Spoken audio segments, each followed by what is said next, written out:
Eh, saya tadi mau ini buat link sebenarnya. Baik, kita buka dulu ya.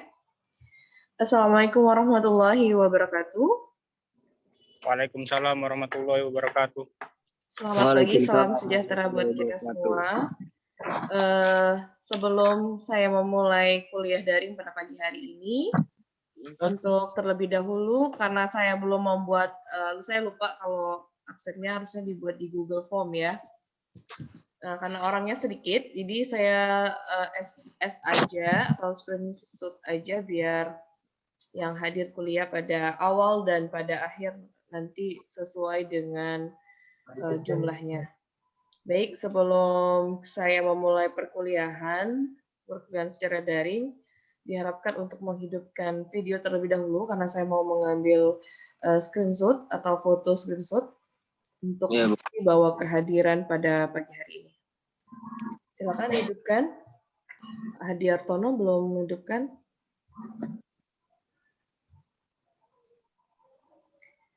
Kevin ada di kampus?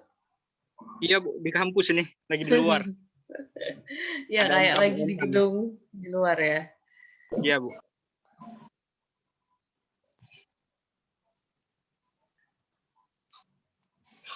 Ini sebenarnya ini ya, serba salah kalau kuliah daring ini ya. Sebenarnya bisa hadir tapi beda ininya. Ya, kita ngikutin keputusan kita saja ya. Ya, Pak Adi Artono, apakah bisa mendengar suara saya? Hidupkan videonya biar saya bisa mengambil foto.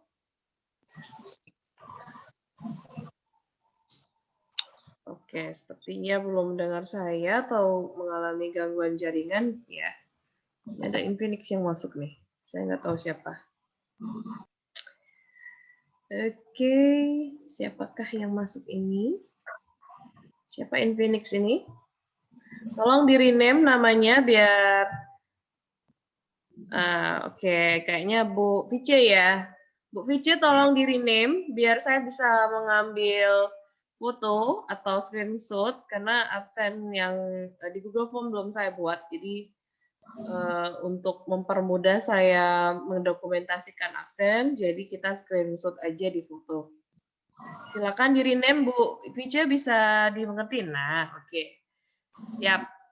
Oke, Sevri kenapa dimatikan videonya? Hidupkan dulu, nanti dalam perjalanan boleh. Balas WA Nopal, Bu. Apa? Balas WA Nopal, dia nak masuk nyari link. Oh, oke. Saya kirim lagi ya. Kenapa Noval nggak masuk grup? Nggak tahu, saya nggak lihat dia, Bu. Oke. Aku kirim dulu, Bu. Saya kirim lagi ke Noval ya? Iya, Bu. Oh iya, Bu. Nggak masuk nih grup, Bu. Oh. Ya. Sudah saya kirimkan. Oke, saya masukkan dulu Noval di grup. Iya, Bu. Pak Adi tidak jadi ke kampus, Pak Adi.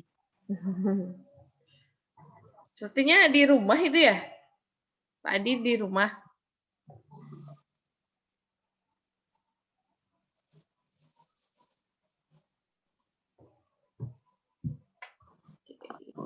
Saya stop dulu. Oke, kita mulai lagi. Saya buka lagi karena ada yang baru masuk juga. Assalamualaikum warahmatullahi wabarakatuh. Selamat pagi, salam sejahtera buat kita semua. Hari ini perkuliahan daring. Nanti insya Allah 2 pekan lagi untuk mata kuliah saya itu balik lagi ke tatap muka. Jadi untuk daring awal pagi hari ini saya akan menyampaikan mengenai karakteristik lahan rawa dan yang ada di rawa itu sendiri, yaitu lahan gambut ya. Izinkan saya untuk men-share screen yang ada di materi ini. Oke.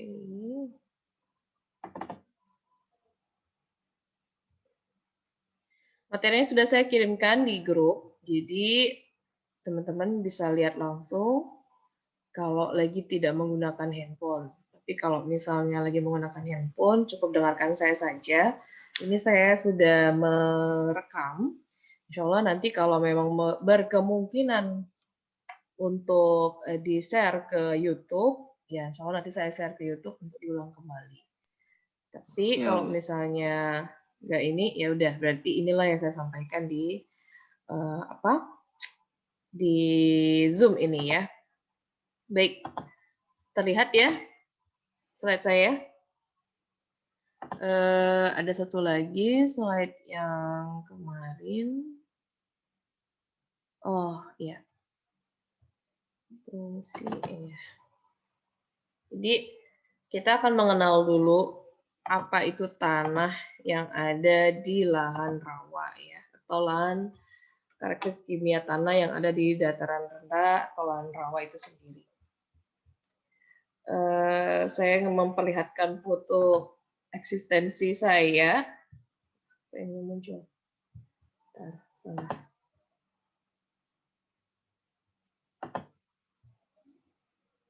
Kenapa ini muncul? Takar. Sepertinya terjadi. Oke. Biasa ya, kalau di online itu terjadi suka nge-lag atau delay sendiri gitu ya. Cerita sedikit, saya ikut seminar internasional tentang bioteknologi, di mana nanti mata kuliah ini akan diambil di semester 6, kalau nggak salah ya. Nanti di semester depan kita akan mengenal ini. Sebenarnya apa sih kalau yang kita tahu di tanah itu sendiri ada dataran tinggi, sedang, dan rendah. Nah, kenapa saya memfokuskan di dataran rendah atau di kalau istilah bahasa dusunnya ya itu lowland itu karena kita fokus ke lahan rawa. Jadi rawa itu terbagi menjadi dua, yaitu rawa lebak dan rawa pasang surut. Nanti rawa lebak itu ada berbeda karakteristik penggolongan lagi. Ada yang dangkal, sedang, dan dalam. Dan itu semua tidak bisa difungsikan semua, ada syarat-syarat tertentu. Nanti saya akan jelaskan juga. Nah, untuk rawa pasang surut itu banyak sekali tipe luapan. Nah, nanti kita akan lebih jelas nanti lebih jelas lagi untuk membedah semua karakteristik yang ada di situ. Tapi sebelumnya saya akan menyampaikan terlebih dahulu bentuk atau dataran rendah itu seperti apa gitu ya. Jadi ini beberapa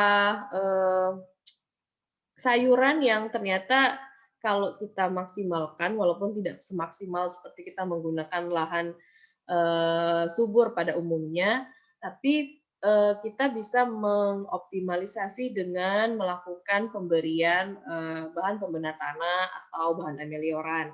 Apa itu bahan pembena tanah? Bahan pembena tanah itu artinya kita tahu dulu ya bahwa tanah yang ada di dataran rendah atau di lahan rawa itu kebanyakan karakteristik kesuburannya rendah. Salah satunya yang berkaitan dengan kimia tanah, ini pelajaran ini mata kuliah dasar-dasar ilmu tanah ya. Jadi kita mengulang kembali walaupun kelas C tidak belajar sama saya, tapi saya akan mengulang kembali bahwa karakteristik di kimia tanah itu ada hubungannya dengan pH tanah atau kemasaman tanah. Jadi lahan rendah atau lahan rawa itu rata-rata semua memiliki pH yang rendah atau tingkat keasamannya tinggi. Jadi oleh karena itu sebelum kita menggunakan menggunakan atau mengkonversi ke tanaman atau membudidaya tanaman, maka kita harus lakukan treatment terlebih dahulu kepada tanah itu sendiri. Karena kalau tidak di-treatment, otomatis kita melakukan sia-sia aja. Kalau berkaitan dengan agribisnis, maka uang yang sudah dikeluarkan untuk penyiapan biaya untuk persiapan budidaya atau melakukan kegiatan pertanian, maka akan ya kalau sia-sia tidak mungkin ya, pasti sesuatu tidak akan ada yang sia-sia, tapi minimal hitung-hitungannya akan berbeda gitu ya. Ini dilihat ya bahwa lahan rawa itu seperti saya sampaikan 2 pekan lalu atau 2 minggu lalu atau 2 Sabtu yang lalu bahwa lahan rawa itu dipastikan itu tergenang dan memiliki tanah gambut. Tanah gambut belum tentu, kebalik, tanah gambut dipastikan adalah lahan rawa. Dan rawa belum tentu ada tanah gambutnya. Jadi rawa aja gitu, belum tentu ada tanah gambutnya. Gitu ya. Oke, lanjut lagi. Seperti saya sampaikan tadi, bahwa kita harus tahu dulu sifat, kendala apa yang terjadi pada tanah asam, dan solusinya bagaimana. Dan kesemuanya ini adalah bagian dari lahan suboptimal. Kalau dengar kata suboptimal, artinya bisa dioptimalisasi, tapi butuh treatment atau butuh perlakuan sehingga bisa digunakan untuk lahan pertanian. Nanti kita akan singgung juga tentang gambutnya ya. Nah, ini beberapa ordo, kebetulan karena Ibu Meci konsentrasi di tanah, terutama untuk kalau penelitiannya waktu S1 itu di kimia tanah. Jadi kita belajar tentang ordo. Walaupun di sini adalah prodinya agroteknologi, setidaknya mengenal juga fokus ke tanah. Di antara beberapa jenis ordo ini, itu yang sering kita temui terutama di daerah Sumatera ya, terutama di Sumatera Selatan itu di ultisol. Walaupun warnanya tidak terlalu terang seperti ini ya. Kalau rata-rata ultisol itu seperti ini sebenarnya kalau di kita ya. Ini di luar. Itu tingkatan horizonnya juga berbeda. Ini horizon namanya ya. Nah, entisol, tanah yang baru terbentuk, terus inseptisol, ultisol, alvisol gitu ya, terus spodosol gitu ya. Dan oksisol, stosol.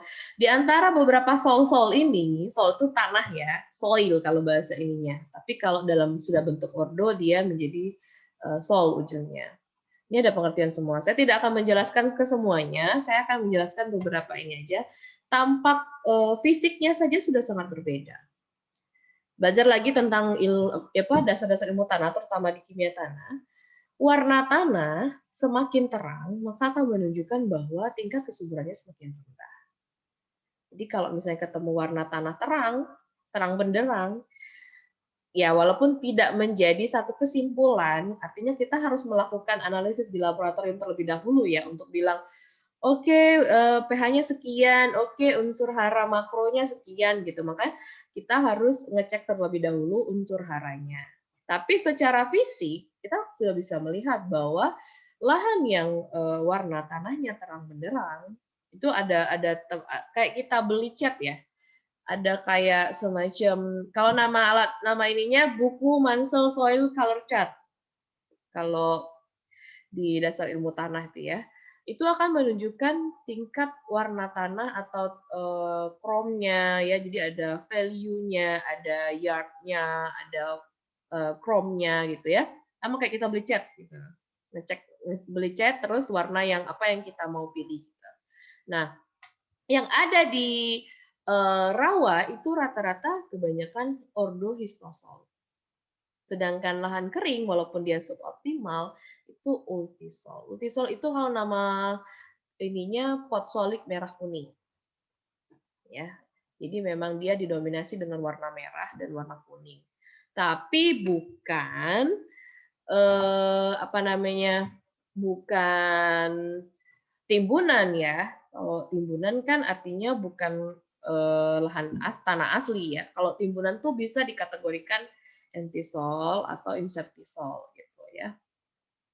Selamat bergabung yang baru bergabung, Pak Renaldo. Ternyata masuk kuliah saya ya. Oke. Ada keuntungannya ketika perkuliahan daring dilakukan, artinya yang tidak bisa ikut serta pada saat offline atau tatap muka bisa bergabung di Zoom saya. Kita lanjut lagi. Oke. Nah, kendala kimia tanah atau yang saya sudah sampaikan tadi itu mengenai pH tanah yang rendah, bahkan sampai sangat rendah sama sekali, itu bahkan kalau sudah melihat pH-nya otomatis bahan organiknya juga rendah. Dan kelarutan ALFE dan MN juga sangat tinggi.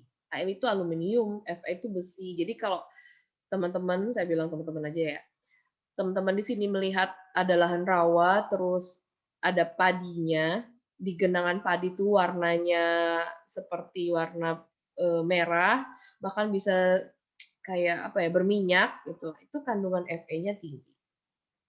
Dan pastinya itu aluminiumnya juga tinggi. Maka dari itu kita harus apa ya, kalau saya ngajar di Dasar-Dasar Ilmu Tanah itu, kita harus sabotase kerjanya aluminium atau kerjanya Al untuk tidak mengikat P. Artinya, dia harus digantikan dengan posisi yang lain. Maka dari itu saya kalau pernah melakukan penelitian itu di lahan rawa, kebetulan saya pernah melakukan penelitian S2 saya, tesis kemarin itu di pemulutan. Jadi saya gantikan dengan biochar atau arang hayati atau karkol, di mana kandungan silikatnya itu tinggi yang mampu nanti akan menggantikan posisi P yang sudah diikat oleh Al. Pusing kan denger ya? Ya, nggak apa-apa ya, sambil jalan, nanti di perjalanan kalian akan paham sendiri apa yang saya sampaikan. Ya, walaupun nggak masuk-masuk banget, minimal nanti ketemu di lapangan, apa yang saya sampaikan itu mungkin bisa diterima ya. Artinya seperti ini. Kalau saya ibaratkan dengan ini yang lebih kena banget sih sebenarnya simulasi seperti ini. Jadi AL itu adalah seorang laki-laki, P itu adalah perempuan, SI itu adalah perempuan satunya lagi. Nah, P itu adalah selingkuhan, S itu adalah istrinya. Nah, supaya dia balik lagi ke istrinya, maka supaya dia nggak lengket ke selingkuhannya, maka dia harus mencari istri yang benar-benar mengubah istrinya lebih lagi maksimal lagi. Dan akhirnya dia kembali kepada SI. Itu kan saya selalu bilang AL, SI dan P itu adalah orang ketiga. Nah, itu nyambung biasanya mahasiswa tuh, terutama reguler ya. Kalau kelas C saya nggak ngajar dasar-dasar ilmu tanah. Nah, supaya apa si istri tadi cantik dan sebagainya, dia harus lakukan ini ya, program skincare-an ya, salon dan sebagainya. Nah, itu dengan apa? Dengan pemberian bahan pembedah tanah, dengan memberikan bahan amelioran, dia harus tampil lebih baik dan akhirnya dia kembali kepada SI. SI tadi silikat. Dengan dia si AL mengikat si SI, maka dia tidak akan mengganggu gugat si P tadi. P tadi ya karena dia tidak digoda gitu ya, karena dia seorang pelakor mungkin ya, maka dia tidak akan mengganggu si AL tadi gitu. Nah, di tanah rendah atau rawa itu sendiri kandungan AL-nya itu sangat besar. Kalau saya melakukan penelitian di laboratorium itu aluminium dapat ditukarkan itu bisa beberapa mili ekuivalen. Kalau sudah sangat besar, maka otomatis kita harus mengubah pH-nya dengan cara memberikan bisa saja pupuk organik, bisa saja kapur pertanian atau dolomit ya. Cuman saya tuh karena fokus saya adalah lebih ke lingkungan, lebih ke back to nature. Terus apa salahnya kita menggunakan bahan-bahan sisa-sisa yang tidak terpakai terus kita rombak lagi menjadi bahan organik. Maka dari itu saya menyarankan untuk menggunakan semua bahan-bahan organik gitu ya. Nah, balik lagi. Oke, lanjut. Nah, ini yang saya bilang tadi. Jadi kalau kita menggunakan kapur pertanian, artinya kita kan menggunakan kimia ya, zat kimia. Walaupun sebenarnya akan mampu menurunkan kemasaman tanah. Menurunkan kemasaman tanah. Artinya membuat pH menjadi naik. Gitu ya. Nah, walaupun kapur pertanian sebenarnya direkomendasi, tapi saya berharap kita sebagai seorang entah kita sebagai praktisi gitu ya, atau sebagai akademisi yang nantinya juga terjun ke lapangan atau menyampaikan informasi kepada petani atau kita sebagai seorang penyuluh, itu sebaiknya kita sarankan untuk menggunakan bahan organik. Bila perlu kita yang menyarankan untuk ayo Pak kita buat pupuk organik. Banyak sekali sekarang saya kebetulan ikut beberapa komunitas yang sudah pernah saya sampaikan sebelumnya bahwa ternyata banyak sekali treatment lain yang kalau diseleksi lagi itu lebih banyak lagi memberi masukan teknologi yang tinggi gitu. Jadi beberapa penelitian saya terutama mengenai menaikkan pH atau menurunkan kemasaman tanah itu memang tidak sama seperti pupuk kimia, tapi setidaknya kita itu membantu atau mengembalikan proses dekomposisi itu secara baik di dalam tanah. Ini ketika diberikan kapur pertanian itu bahan kimia ya, maka dia akan menyelesaikan masalah diantaranya mengendapkan Al yang seperti kata saya tadi dan mengatasi keracunan tanah. Terus menaikkan pH dan meningkatkan ketersediaan P. Nah, ini yang saya bilang meningkatkan ketersediaan P. Artinya kalau Al tadi digantikan karena di kapur pertanian itu terdapat silikat juga ya, jadi dia akan digantikan. Kesimpulan dari beberapa yang saya sampaikan tadi ya mengenai kendalanya, tanah ordonya, penyebab utama yang beraksi masam dan sebagainya. Oke. Ini udah ya. Oke. Saya lanjutkan itu tentang ini materi yang saya dapatkan pada saat saya mengikuti Lokakarya. Jadi ini saya sampaikan juga ke reguler A. Jadi saya juga akan sampaikan ke kelas C juga ya. Kemarin sudah saya kirim ini, semoga aja bisa dibaca.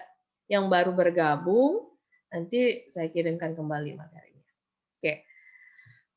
Jadi fokusnya kebetulan saya ikut komunitas atau forum ya, forum Das Musi atau daerah aliran sungai Sumatera Selatan.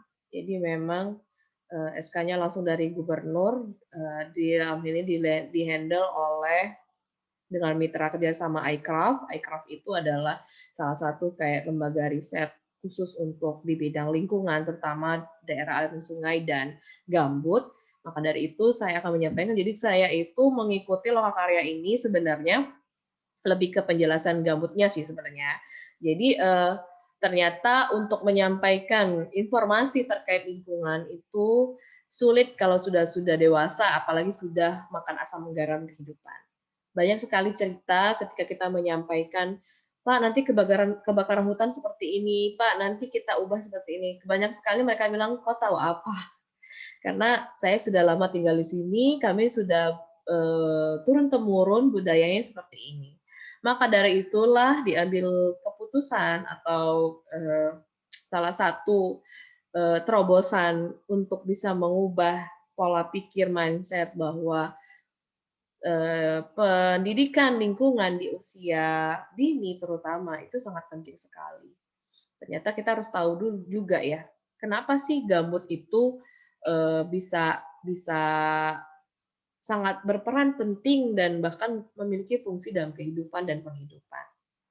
Jadi ada dua tempat, daerah Banyuasin dan daerah Oki, yang ini lagi digarap apakah nanti menjadi materi kurikulum untuk muatan lokal atau masuk ke dalam sekolah atau buku tematik gitu ya. Ya alhamdulillah berarti pertanian juga merambah ke untuk anak sekolah dasar gitu. Nah, kita harus tahu dulu tentang gambutnya, lalu degradasi gambutnya, bagaimana cara memulihkan gambut dan mengelola gambut itu sendiri. Dimana kalau kita lihat gambut, maka kita melihat juga penyebaran, proses pembentukan, bahkan fungsi gambut untuk lingkungan. Sedangkan degradasi itu terjadinya penurunan atau kerusakan ya. Dan ketika gambut rusak, maka emisi gas yang ada itu akan muncul dan pastinya akan mengalami kebakaran. Dan sedangkan kita tidak mungkin membiarkan ini tetap terjadi seperti ini gitu. Cukuplah tahun 2015 kita mengalami asap bahkan kita bisa mengekspor asap ke luar negeri ya.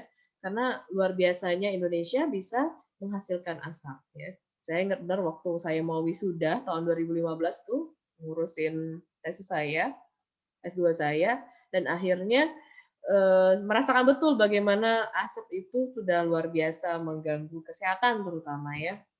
Nah, bagaimana cara memulihkan gambut? Maka kita harus tahu dulu bagaimana respon dari pemerintah. Karena kita tidak bisa bekerja sendiri tanpa adanya kerjasama dengan pemerintah. Lalu melakukan pembahasan kembali, penanaman kembali, dan pemulihan dari penghidupan itu sendiri. Nah, setelah kita memulihkan gambut, maka kita harus tahu dulu bagaimana cara memastikan gambut itu supaya tidak rusak lagi. Ya, salah satunya dengan menyampaikan informasi ini kepada semua lini atau semua pihak agar kita tahu dulu gambut itu harus dijaga, jangan sampai terjadi degradasi, gitu ya. Nah, lanjut. Nah, kalau kita lihat gambar di samping ini,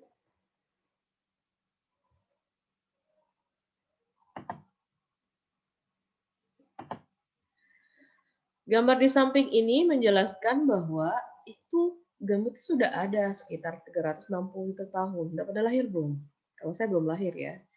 Dan beberapa lahan gambut yang kini itu ada bahkan memerlukan lebih dari 10.000 tahun untuk bisa terbentuk. Bayangkan. Nah, kenapa sih kok gambut ini sangat penting ya? Kalau kata Mas Andre itu di iCraft, bilangnya putri tidur yang terlupakan. Gitu ya. Ketika dia dibiarkan, maka dia akan mengalami mengalami kehilangan fungsinya sebagai fungsi gambut itu sendiri. Nanti kita akan jelaskan. Nah, ini peta lahan gambut secara keseluruhan atau secara dunia itu didominasi oleh Asia, Eropa, dan Amerika Utara, North America, dan Amerika Selatan, South America.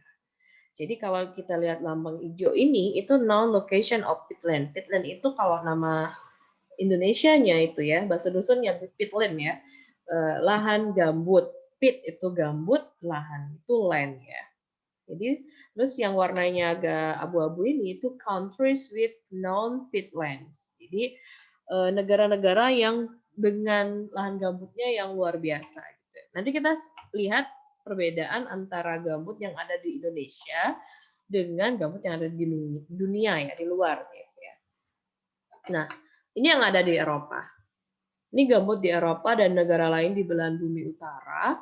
Ini berbeda sekali. Ketebalan gambut itu sangat berbeda. Kalau kita lihat di sini, ini kita melihatnya seperti ini ya, seperti kalau kita potong tuh kayak kue bolu gitu ya. Nah, inilah yang menjadikan lahan gambut itu sendiri gitu. Nah, ini peta lahan gambut yang ada di Indonesia itu pada tahun 2017 menetapkan atau penetapan peta fungsi ekosistem gambut secara nasional. Jadi bisa dilihat di sini bahwa penyebaran gambut untuk Sumatera Selatan sendiri ya itu banyak sekali daerah Oki dan Banyu-Asin. Gitu. Dari itu fokusnya nanti kalau untuk yang di Fordas ya bekerja sama dengan iCraft itu di situ. Nah, kita harus tahu dulu ya bagaimana gambut itu bisa terbentuk. Jadi kalau melihat ada dua bagian sungai dan memiliki cekungan yang ada di tengahnya. Nah, inilah yang nanti di dalam cekungan ini ketika tanaman tersebut tidak bisa tumbuh dengan baik, maka dia akan terjadi kematian atau gugur kalau daun ya, kering, dan akhirnya akan jatuh. Nah, kita lihat dulu ya. Ketika dia mati, terus dia bertumpuk di satu cekungan ini gitu ya. Lalu tergenang, karena kan kalau ketika terjadi banjir atau peningkatan volume air, sungai ini akan meluap dan pastinya yang cekungan pasti akan ikut tergenang. Nah, itu merupakan sisa daun, ranting cabang, dan batang tumbuhan yang melapuk dan terbenam dalam air. Itu sebelum proses awal ya. Karena tidak ada udara, maka pelapukan itu menjadi tidak sempurna. Artinya ada kondisi anaerob yang akan menghambat proses dekomposisi. Terbentuk lapisan baru yang artinya memiliki kandungan bahan organik tinggi. Makanya yang tadi yang di Eropa tadi itu tebal-tebal ya gambutnya karena memang bahan organiknya sangat tinggi. selama ribuan tahun itu akan terjadi terus secara berulang prosesnya. Dia akan jadi terus dan terus menerus ribuan ya, bukan lagi tahunan. Artinya butuh waktu yang luar biasa, beberapa generasi, bahkan bukan beberapa generasi lagi ya, puluhan generasi. Kita hidup sebagai seorang manusia aja mungkin 100 tahun itu sudah luar biasa gitu ya. Ini ribuan tahun ya. Nah, ketika ini terjadi gitu ya,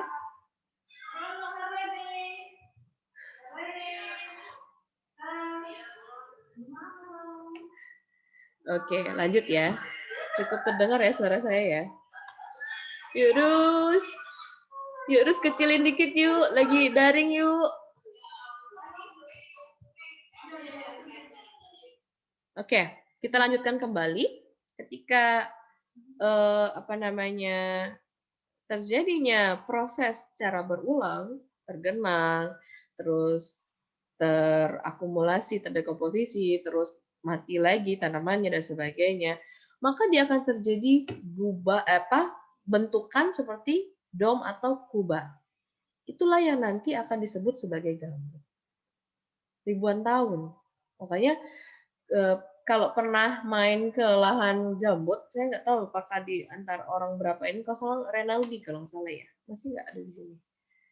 Itu kalau pernah menyentuh atau memegang gambut, ketika diperas, dia akan menjadi remahan. Kalau sudah terkena panas, itu akan mudah sekali dengan kekeringan dan akhirnya terbakar.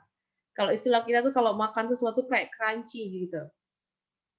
Jadi ketika maka dari itu ketika ada kubahan atau dom tadi, maka kita akan melihat bahwa pada tahun 2016 itu terjadi peraturan pemerintah nomor 57 tentang perlindungan dan pengelolaan ekosistem gambut. Di mana kita harus tahu dulu, gambut itu merupakan material organik yang terbentuk secara alami dari sisa-sisa tumbuhan yang terdekomposisi tidak sempurna dan memiliki ketebalan itu 50 cm atau bisa lebih. Dan itu pastinya terakumulasi pada lahan rawa.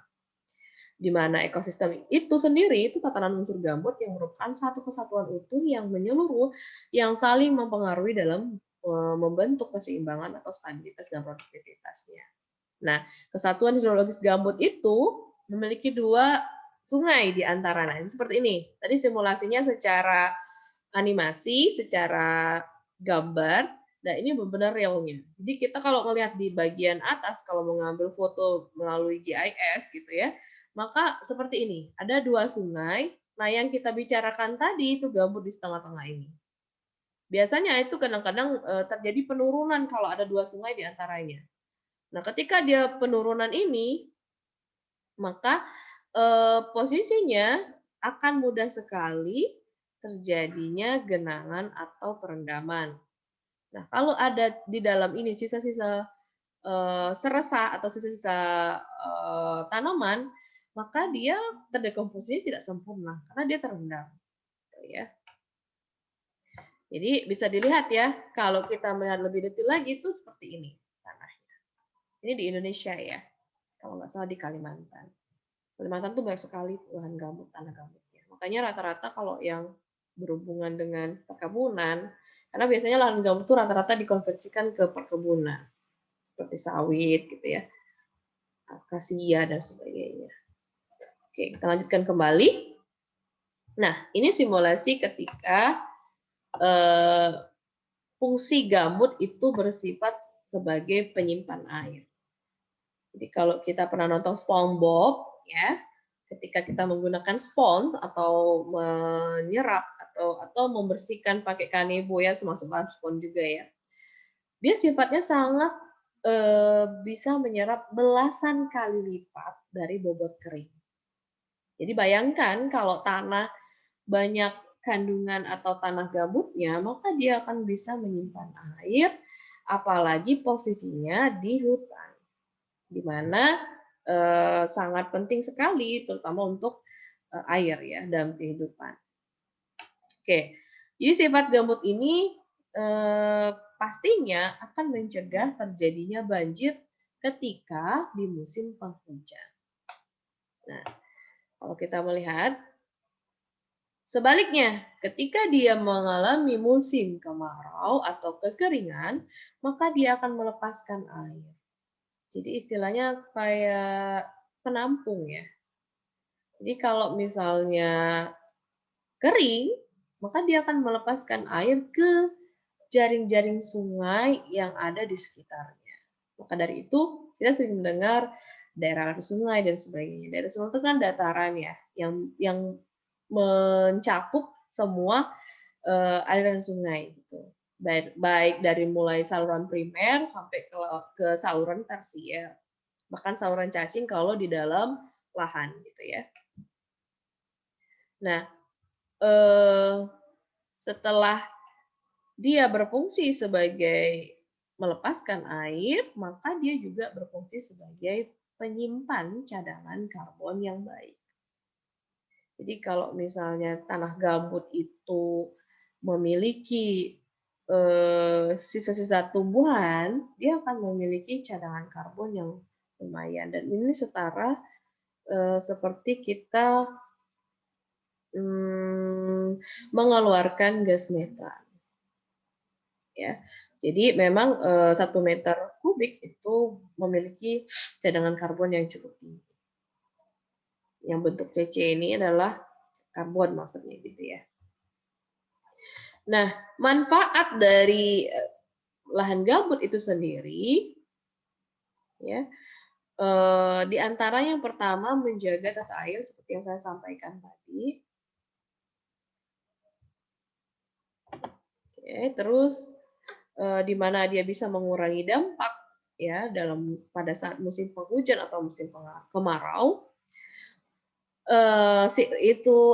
Menyimpan cadangan tadi yang saya sudah sampaikan, terus menopang penghidupan masyarakat di mana ketika bergantung dengan jasa lingkungan yang diberikan oleh ekosistem gambut, diantaranya pertama pertanian, kedua perikanan, dan terakhir adalah usaha ekonomi khas gambut lainnya ya. Lalu yang terakhir menjaga keanekaragaman hayati yang ada di dalam ekosistem lahan basah. Jadi artinya bahwa kita melihat bahwa terjadinya kebakaran hutan memang sangat rentan sekali dengan gambut. Tapi di sisi lain bahwa gambut memiliki manfaat yang luar biasa, makanya dia dibilang putri tidur yang terlupakan. Sebenarnya putri tidur tuh cantik kalau dibangunkan, tapi kalau dia tetap tidur ya tidak ada pengaruhnya gitu. Makanya dibilang putri tidur yang terlupakan. Itu saya dapat dari Mas Andre terkait di iCraft ya. Baik sekali penelitian tentang gambut itu sendiri. Selanjutnya,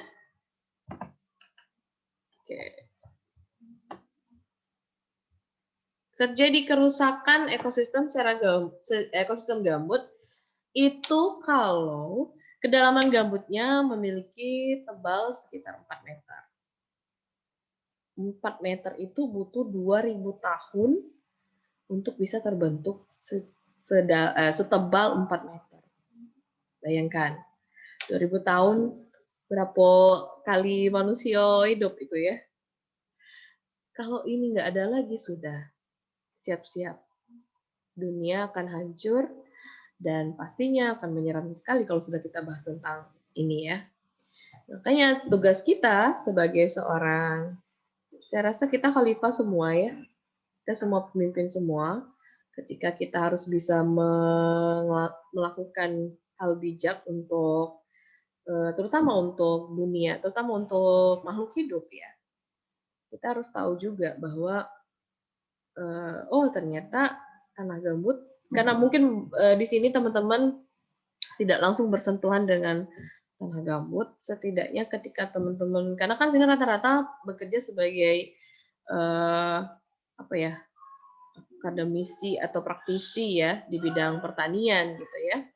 Maka jika setebal 4 meter ini itu harus dikonservasi. Namun jika dikeluarkan airnya lewat drainase gambut dapat habis hanya dalam waktu 100 tahun. Gitu ya.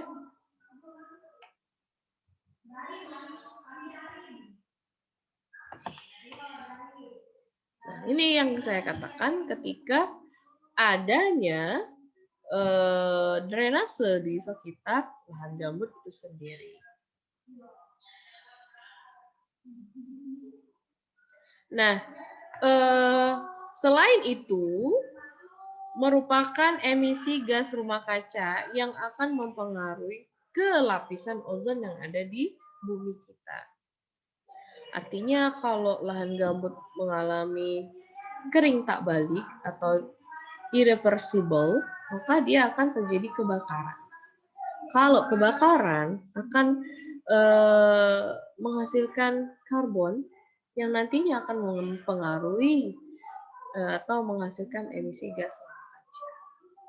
Makanya kalau kita bijak terhadap bumi kita, maka usahakanlah untuk memanfaatkan sumber daya alam atau energi yang ada di tempat kita. Makanya kalau saya tuh suka cerewet masalah listrik, masalah AC, masalah yang kita gunakan terlalu berlebihan.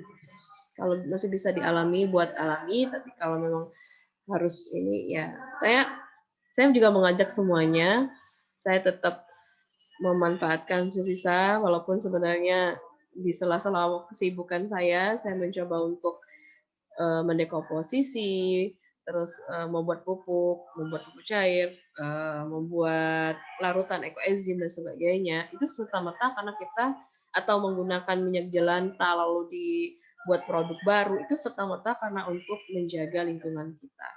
Kalau bukan kita sendiri, siapa lagi? Karena kalau kita cuma sekedar speak up, bilang menjaga lingkungan, tapi kita tidak melakukan dari diri kita sendiri, maka ya sudah, ceritanya meluap aja kalau bahasa kita tuh ya. Oke.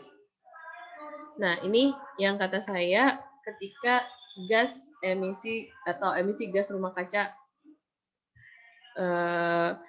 terekspos. Ketika gambut kering yang terekspos cahaya matahari dalam jumlah besar, maka dia akan kembali terdekomposisi dan mengeluarkan CO2 dalam jumlah besar.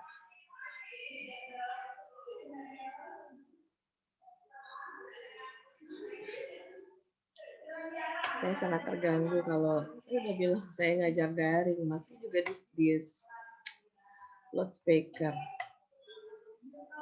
Apa salahnya sih pakai headset gitu ya?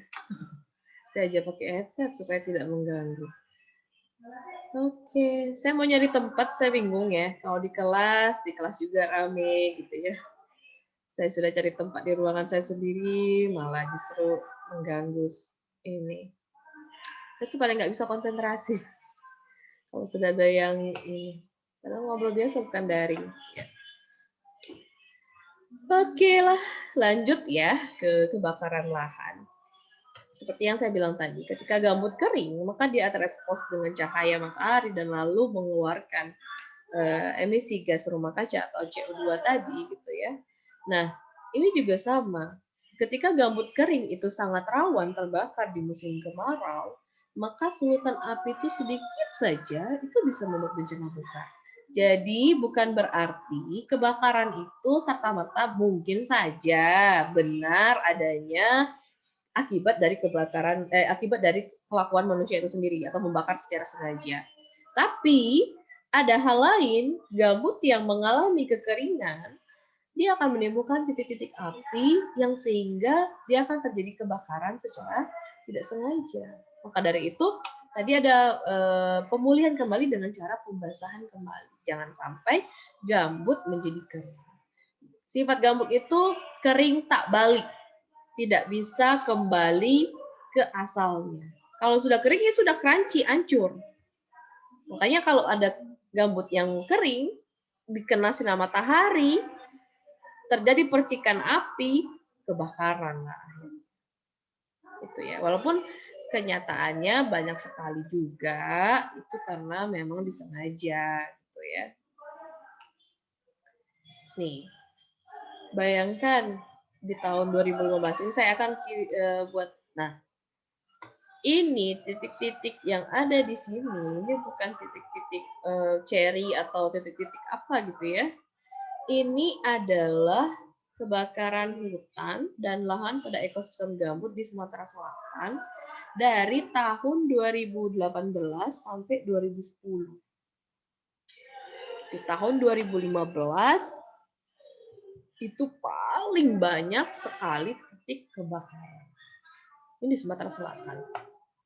Kita lihat bagannya ya.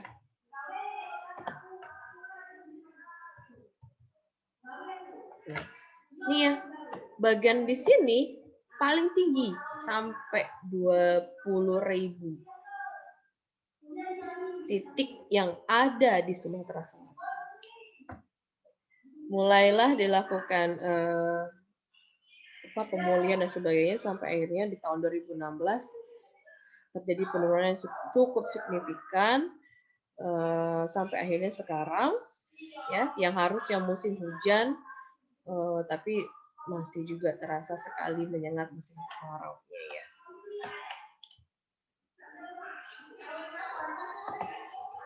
Oke, lanjut lagi ke mengapa kebakaran di lahan gambut itu sulit dipadamkan.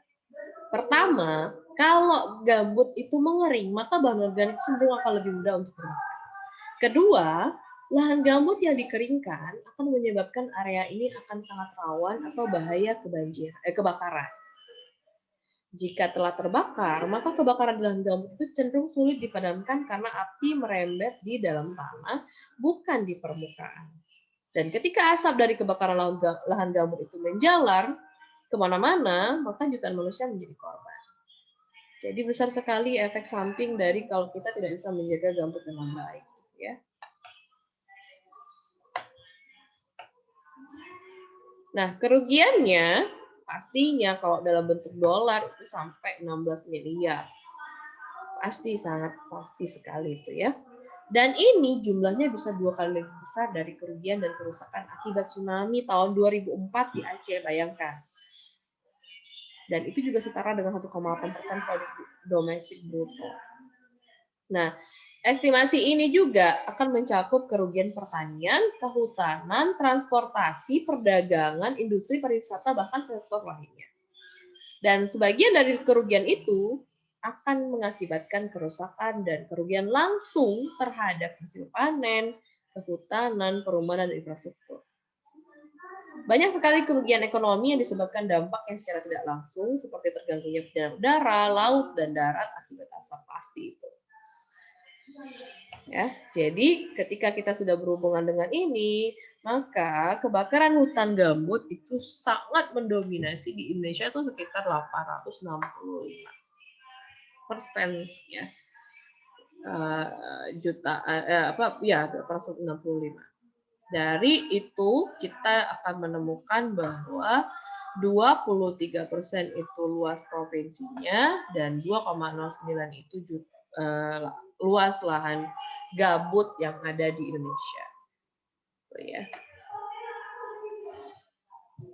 Nih, dari tahun 90 sampai 2017 ya, ini dengan range 5 tahun per 5 tahun ya. Maka perubahan penggunaan lahan ekosistem gambut Sumatera Selatan dari tahun 90 itu akan ada perubahan analisa perubahan penggunaan lahan menggunakan citra satelit multi waktu yang memperlihatkan perubahan penggunaan lahan yang sangat dinamis dalam kurun waktu 30 tahun.